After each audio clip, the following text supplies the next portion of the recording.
Ya, seperti Indonesia misalnya. Yuk kita lihat. Ini kan beda 4 jam ya. Konsekuensi 4 jam ini artinya itu ada perbedaan, kita lebih cepat 4 jam. Begini, melogikakan yang mudah untuk dipahaminya. Saat di kita itu misal jam 7 malam, maka di Saudi jam 3 sore karena bedanya 4 jam.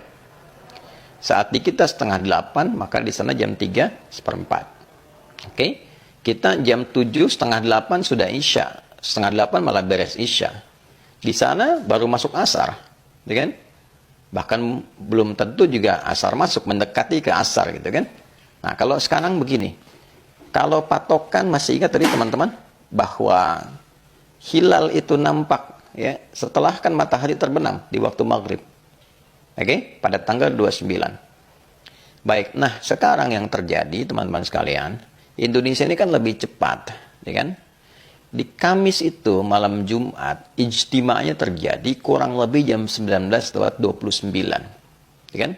Malam ba'da Isya berarti 19:29. Nah posisi hilalnya itu teman-teman ketika itu di waktu maghrib itu masih di bawah ufuk, masih -3 derajat, masih di bawah ufuk ya. Jadi ketika ijtima' terjadi itu sudah mataharinya tenggelam, sudah malam, dan dalam maghrib hilal masih di bawah ufuk ya, 3 derajat minus di bawah ufuk ya, di bawah ufuk -3 derajat.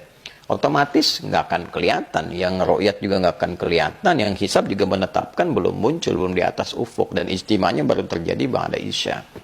Otomatis rumusnya gampang, genapkan Jumatnya adalah hari ke-30. Nggak mungkin ditetapkan tanggal 1. Ya mustahil, karena memang masih di bawah ufuk. Kalau tetapkan tanggal 1 salah penanggalan kita di Indonesia.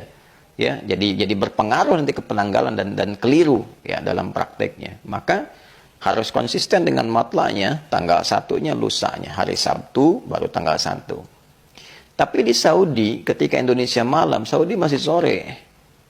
Mataharinya belum terbenam wilayah Saudi. Karena itu ijtima' yang terjadi di Indonesia jam 7:30, di Saudi 3:30. Jadi ketika bergerak ke arah maghrib gitu kan, nah matahari tenggelam, hilalnya kan juga otomatisnya nggak sama dengan Indonesia, dia naik kan gitu. Jadi posisinya nggak di bawah lagi, sudah ada di atas ufuk. Jadi ketinggiannya kurang lebih sudah 1 derajat 11 menit gitu. Otomatis ketika itu sudah ada di atas ufuk, potensi kelihatannya ada. Karena itulah ketika malam Jumat itu muncul di waktu maghribnya sebelum perpindahan itu matahari tenggelam, ada yang melihat hilal. Ya, karena kenapa? Pergerakan Saudi lebih lambat dari Indonesia. Jadi kesimpulannya jangan begini, kok Indonesia lebih cepat, kok mulainya lebih lambat dari Saudi. Bukan, cara membacanya karena kita lebih cepat, konjungsinya terjadinya malam, sementara di maghrib masih di bawah ufuk, di Saudi masih sore, siang menuju sore. Ya, saat konjungsi terjadi. Jadi begitu maghrib itu masuk waktunya, Saudi hilalnya tampak, di kita sudah lewat karena beda 4 jam tadi itu. Itulah yang menjadikan kenapa Saudi lebih duluan tanggal 1-nya hari Jumat, sementara di kita hari Sabtu. Nah, inilah yang menjadikan kemudian karena zonanya berbeda, waktunya tidak sama. Inilah yang menjadikan ketetapan baik dengan ru'yat ataupun hisab di tempat kita itu dua-duanya akan kompak sama. Ya, menetapkan hari Sabtunya tanggal 1, maka tanggal 9-nya jatuhnya di hari Ahad, esok hari. Nah, tanggal 10 Dzulhijjahnya jatuhnya di hari Senin. Jadi tidak ada masalah kalau Saudi misalnya menetapkan wukufnya di hari Sabtu, kemudian Idul Adhanya hari Ahad, karena memang matla'nya, zonanya ada di wilayah itu. Dan haji ikut waktunya waktu Saudi untuk yang haji, ya kan? Jadi di Arafah ikutnya ke situ. Nah, untuk menunjukkan puasanya, Nabi mengatakan siyam yaumi Arafah, gitu kan? Puasa di saat waktu orang wukuf di Arafah. Waktunya kapan? Tanggal 9. Yaum Arafah. Yaum itu kan menunjuk waktunya. Tanggal 9-nya. Maka Nabi tidak mengatakan siyam wukuf Arafah. Ya, kalau sudah menggunakan wukuf ya selesai masalahnya.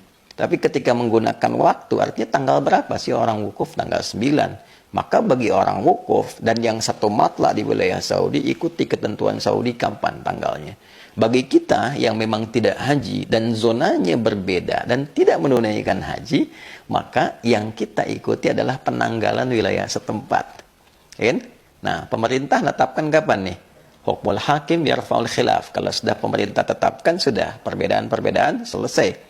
Nah, kemudian sekarang kompak juga, alhamdulillah. Baik ormas ataupun juga pemerintah satu tempat. Sebetulnya bukan karena pemerintah atau ormas, metodologinya apakah ru'yat atau hisab. Nah, dua-duanya baik ru'yat atau hisab di Indonesia sama, menunjukkan waktu yang sama. Gitu.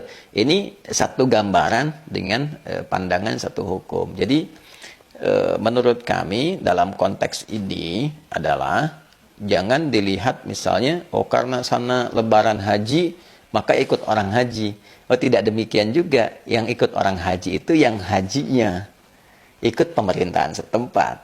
Yang kedua adalah matla yang ada di situ, ikuti waktu pemerintah setempat. Tapi kalau kita misalnya zonanya berbeda, teman-teman sekalian, zonanya tidak sama, ya agak tidak mudah juga untuk diikutkan. Coba gambarkan begini. Ambil wilayah yang sangat ekstrim ya, ketika Saudi siang, misalnya tempat lain malam. Bagaimana kalau terjadi tiba-tiba, mohon maaf ya, tanggal 9 di Saudinya itu baru pagi, daerah lain sudah malam.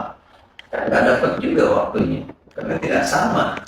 Ya kita aja kan 4 jam, ya kan?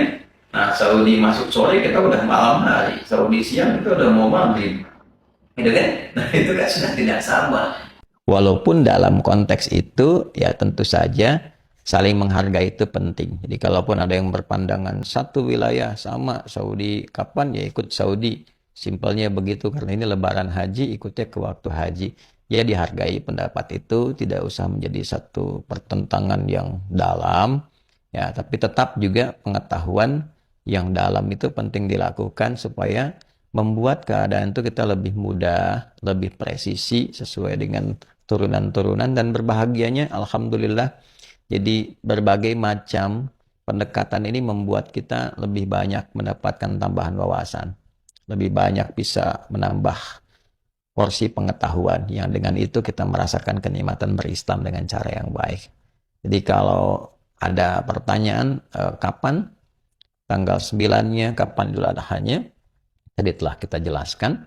Dan kami secara pribadi saya lebih cenderung mengambil pendapat tentang perbedaan zona tadi. Jadi tanggal 9 itu hari Ahad untuk Indonesia ya. Tanggal 10-nya kemudian hari Senin untuk Idul Adha-nya.